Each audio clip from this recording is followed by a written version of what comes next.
السلام عليكم ورحمة الله تعالى وبركاته. إذا اليوم غادي نبداو درس جديد، آخر درس في المقرر ديال هاد السنة هادي إن شاء الله. إذا الدرس ديالنا هو لا بريفونسيون دي دونجي دو كورون إلكتريك، الوقاية من أخطار التيار الكهربائي. إذا غادي نبداو واحد التجربة. Donc, 1. Détecter une panne électrique dans un circuit simple. Donc, غادي نبداو بالتجربة اللي غادي نديرو هنايا. On va réaliser un circuit électrique simple composé d'une pile, un interrupteur, une lampe et des fils de connexion.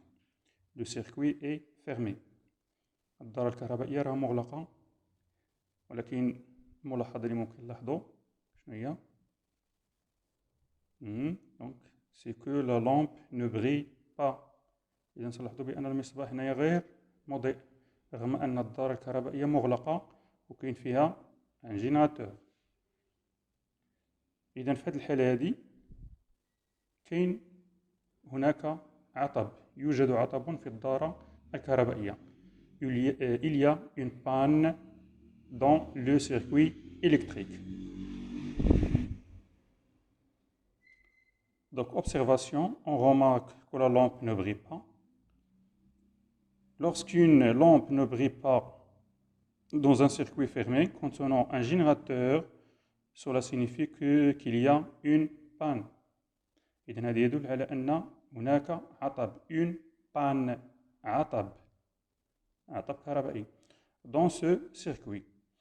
Donc شنو هو السبب ديال هذا العطب هذا؟ إذن الأسباب ممكن تكون متعددة.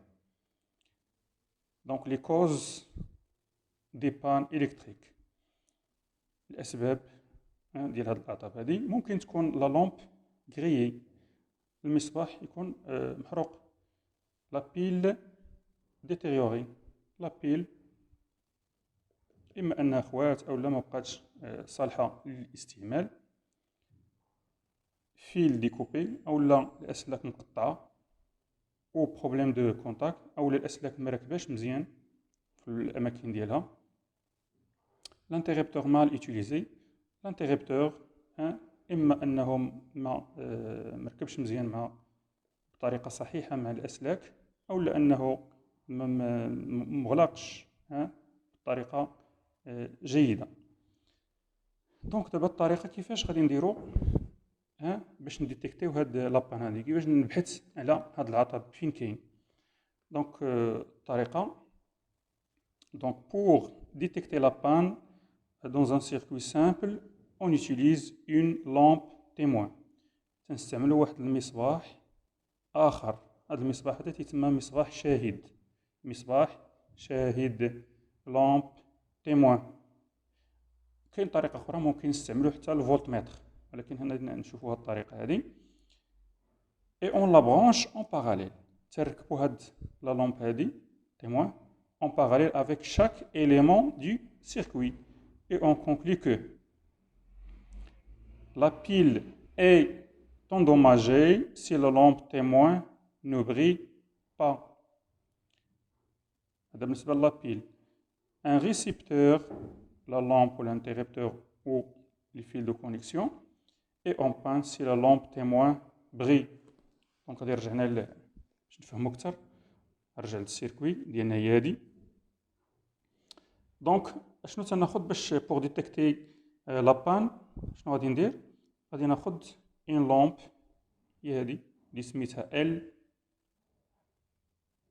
هاد لا لامب غادي ندير ليها السلكين في المرابط ديالها، وغادي نركبها اون باراليل افيك شاك إليمون دو سيركوي إلكتريك. دونك نبدا مثلا نركبها هنايا اون باراليل افيك لا لامب، ومن بعد غادي نركبها اون باراليل مع الفيل دو كونيكسيون، ونركبها اون باراليل افيك لانتيريبتور ومع لا بيل ايتترا.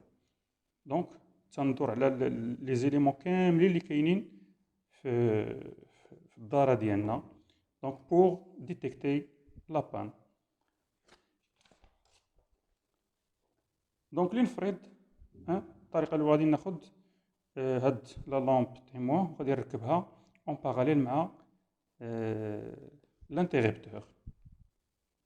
دونك شنو هنا كاين عندي جوج د الحالات، اما لا لامب تيموان فا بغيي غادي تضيء، اذا الى ضاءت هاد العنصر هذا هو اللي فيه العطب، هنا فين كاينه لابان.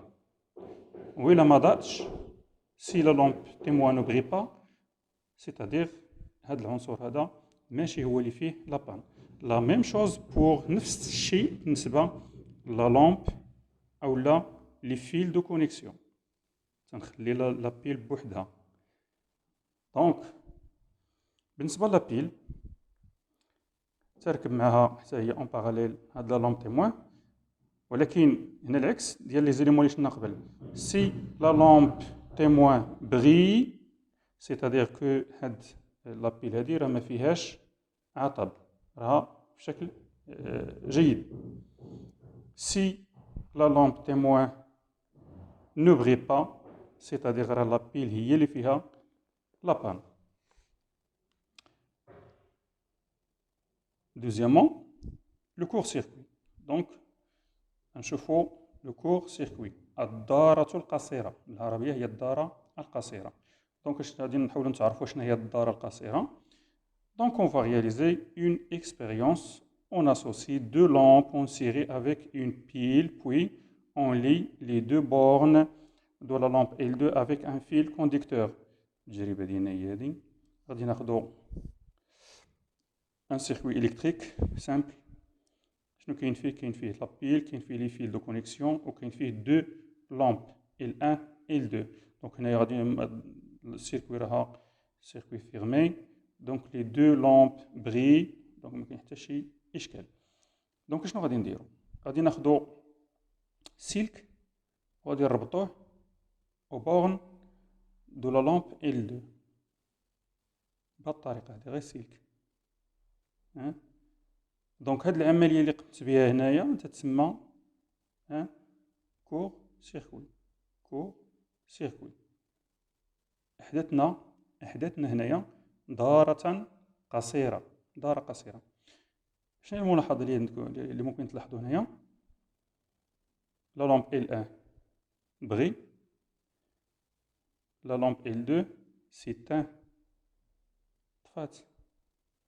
ممكن نشوفوا التجربة ديالنا. دونك التجربة ديالنا ممكن نشوفوا هنايا هادي. دونك هنا عندنا ان انتيغيبتور، عندنا دو لامب L1 L2 وعندنا ان جينيراتور.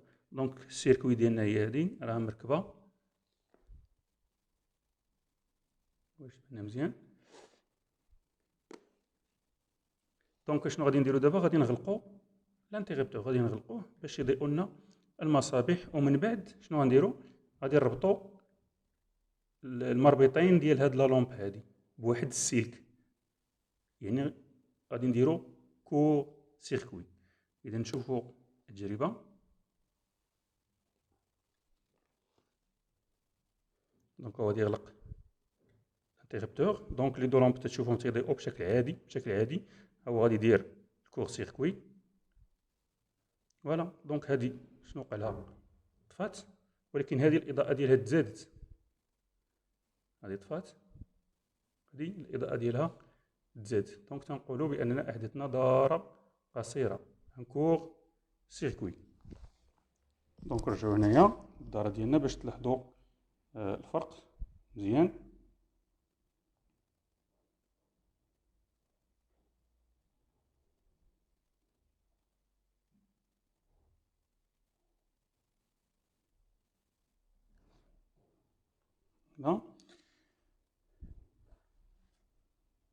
Donc dans le montage du circuit 2, la lampe L2 s'éteint, alors que la lampe L1 brille beaucoup plus. On conclut que le courant passe par le fil branché aux bornes de L2 et on dit que ce circuit devient court. Donc ممكن دابا نفسروا علاش هاد لا لامب هادي طفات وهادي الإضاءة ديالها تزادت. دونك هنايا فاش تنغلقوا الدار الكهربائي كما شفنا في الدروس السابقة، شنو تيوقع عندما نغلق الدار الكهربائية؟ كاين عندنا ان كورون الكتريك كي باس دو لا بورن بوزيتيف فيغ لا بورن نيجاتيف. دونك الكورون غادي يدوز من هنايا، دونك لي دو لامب بغي. ولكن هنايا فاش تنزيدو هاد السلك هذا شنو تيوقع؟ لو كورون الكتريك تيدوز من هنايا، ولكن او ليو باش يدوز على لا لامب وتشعل، شنو تيدير الكورون الكتريك؟ تيدوز من هنايا، من هاد السلك هذا، وتيدوز على لا لامب، وبالتالي المصباح لا يضيء.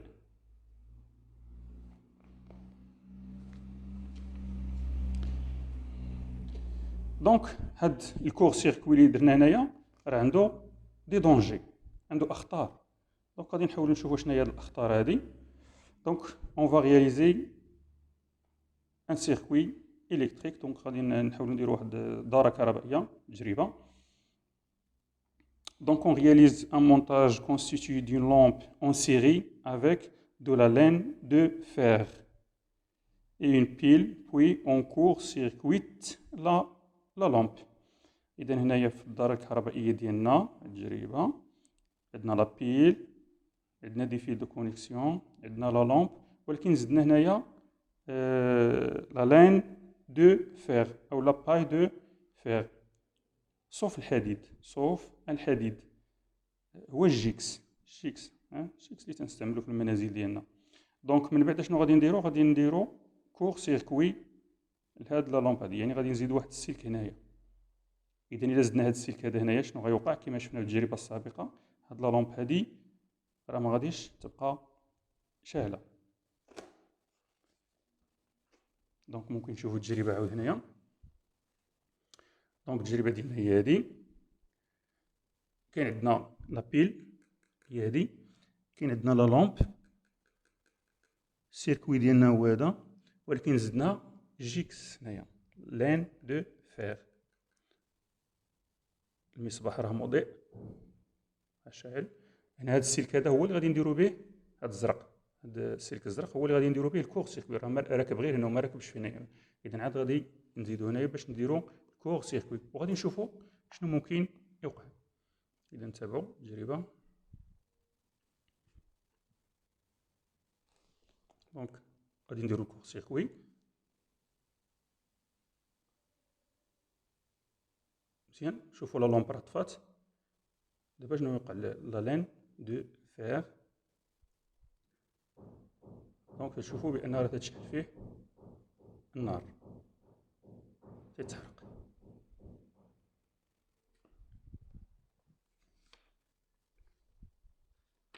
شنو دونك النتيجه ديال التجربه؟ دونك فاش غادي نديرو هنايا الكور سيركوي لهاد لا لامب هادي، لا لين دو فير، شنو غتوقع ليها؟ غادي تشعل فيها النار، فا بغولي. إذن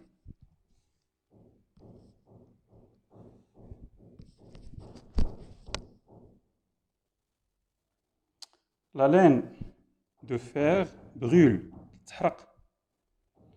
La lampe ne brille plus car le courant électrique circule directement d'une borne à l'autre de la pile en passant par la laine de fer. ولا دابا تيدوز على الصوف ديال الحديد، على الجيكس. L'intensité du courant est très grande، تترتفع، أن شدة التيار تتزاد. علاش؟ لأن راه طفات هذيك لا لامب. دونك لو كورون، لانتونسيتي دو كورون تتكبر. إلى لين دو فير بورتي à haute température brûle. دونك تترتفع. فاش ترتفع شدة التيار راه تترتفع حتى درجة الحرارة ديال الأسلاك، وهذا مسألة جد مهمة. وبالتالي شنو تترتفع درجة الحرارة وممكن أن النار تشعل. Conclusion. Un court-circuit peut provoquer un incendie. Donc دارة قصيرة ممكن تحدث لنا حريق. Lorsque le courant circule directement d'une borne à l'autre du générateur. إذا دابا كيفاش غادي نديرو باش نحميو الدارات ديالنا من هاد الدارة القصيرة، كور سيركوي. دونك بروتيجي، حماية، protéger un circuit du court-circuit le fusible. إذا هنا كاين عندنا واحد العنصر لو fusible. هاد هي الصهيرة اللي كنتو شفتو في الابتدائي، الصهيرة. إذا الصهيرة كما تتعرفوا هي واحد المركبة كهربائية اللي تنستعملوها باش نحميو الأجهزة الكهربائية ديالنا. دونك لو فيزيبل الصهيرة دو سامبول نورماليزي. دونك السامبول ديالها هو هذا، شوفوا مزيان هنا الوسط راه كاين عندنا سلك هنا باش ما تدخلش لكم مع الكونديكتور اوميك. دونك سي ان ديبول، ولكن راه الوسط كاين السلك. est un dipôle qui sert à protéger les circuits électriques. إذا تتحمي لنا الأجهزة الكهربائية. دونك شنو غادي نديرو هنا في الدار الكهربائية اون سيري، تنزيدو هاد لو فيزيبل. دونك في حالة إلا حدث شي ضرر قصير هنايا ان كور سيركوي، إلا زدنا واحد السلك هنايا، إذا هاد المصباح هذا ما غاديش يبقى شاعل. إذا ممكن يوقع كما قبيله أن ممكن أن درجة الحرارة ترتفع والأسلاك ممكن تشعل النار إلى غير ذلك. ولكن شنو توقع هنايا في هذا الفيزيبل هذا؟ شنو تدير في هذا السلك اللي كاين الوسط هذا؟ تينصهر، ينصهر، تينصهر، يعني تيتحول من الحالة الصلبة إلى الحالة السائلة، وبالتالي تيتقطع. إذا فاش يتقطع شنو تيدير؟ تيفتح الدارة الكهربائية وما تيبقاش لو كورون إلكتريك تيمر في الدار الكهربائية، وبالتالي تنحميو الدار الكهربائية ولا العناصر ديال الدار الكهربائية من حريق. Donc on protège les circuits électriques avec des fusibles qui fondent, fondent dès que le courant électrique devient dangereux. 5. Les dangers du courant électrique. أخطار التيار الكهربائي. إذا التيار الكهربائي راه تيشكل واحد الخطر كبير على الإنسان. إذا بالنسبة لجسم الإنسان فبالنسبة لواحد اون طونسيون دو 24 فولت راه ما تتشكلش عليه شي خطر، ما تتشكلش شي خطر على جسم الإنسان.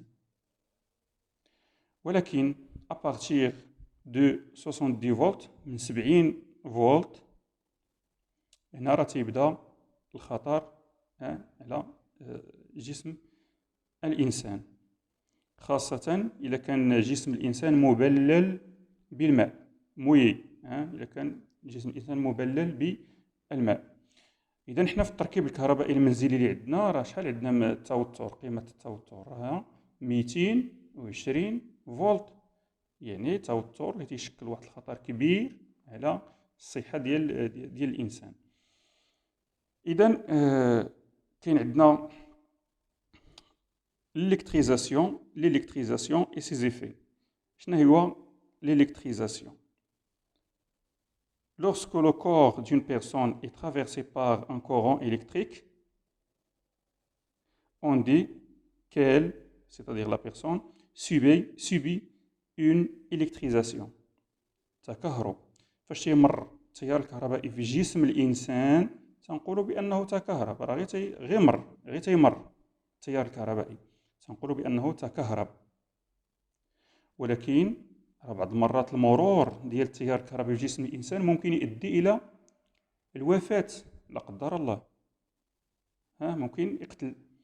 دونك شنو تنسميو هذه العملية؟ تنسميوها الصعق الكهربائي. الصعق الكهربائي، الإلكتروكيسيون، الصعق الكهربائي. دونك شنو هو الإلكتروكيسيون؟ دونك سي لا مور، الموت provoqué par l'électrisation اللي تنتج على مرور التيار الكهربائي في جسم الإنسان. لي بريكوسيون انديسبونسابل. دونك الاحتياطات، شنو هما الاحتياطات اللي تيخصنا نتاخذوا باش نتفاداو هاد الأخطار ديال التيار الكهربائي؟ دونك pour éviter l'électrocution ou l'électrisation, il est nécessaire de prendre quelques précautions indispensables. دونك كاين عندنا احتياطات اللي تيخصنا نتاخذوها بالنسبه في المنزل عندنا. éviter de manipuler un appareil électrique en présence d'eau. ما ناخدوش شي جهاز كهربائي تيكون شغال خدام وحنا خدامين تنحلوه ولا تنصلحوه الى غير ذلك en présence d'eau. علاش؟ لان الماء c'est un conducteur électrique. الماء راه موصل للتيار الكهربائي. Ne pas dénuder les fils les fils électriques. dénuder هو التعرية، نعريو هاد الأسلاك الكهربائية اللي عندنا في المنزل. إذا ما ناخدوهاش ونبداو نعريوها، راه تتكون فوقها واحد ديك البلاستيك اللي تتحمي الأسلاك وتتحمينا حتى حنايا باش ما يورش لينا التيار الكهربائي. إذا حنا ما ناخدوش دوك الأسلاك ونبداو نحيدو لهداك البلاستيك اللي عليها. Ne pas oublier de couper le courant avant de changer une lampe. إذا فاش نبغيو نغيرو شي مصباح كهربائي في المنزل، إذا من الأحسن أننا نقطعو التيار الكهربائي بواسطة الفاصل. تنقطعو التيار الكهربائي ومن بعد نبدلو لا لامب ونعاود نرجعو التيار الكهربائي. Ne pas enfoncer d'objets dans les prises électriques et les rendre inaccessibles aux enfants en bas âge. إذا بالنسبة البريزات اللي عندنا في الدار، إذا ما ناخدوش شي أجسام ونبداو ندخلوها في داك في البريز، خاصة إلا كان هاد الجسم اللي غادي نوضعوه في البريز يكون موصل أسلاك ولا مسمار ولا هذا. علاش؟ لأن راه غادي يمر لينا التيار الكهربائي الجسم ديالنا.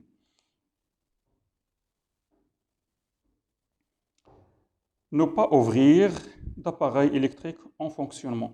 فاش يكون شي جهاز كهربائي متصل بالتيار الكهربائي، راه حنا ركبناه في البريز ونبقاو نحلوه ونبداو نقلبوه شنو كاين فيه الى غير ذلك. علاش؟ لان راه ممكن انه يشكل خطر كبير على الصحه ديالنا.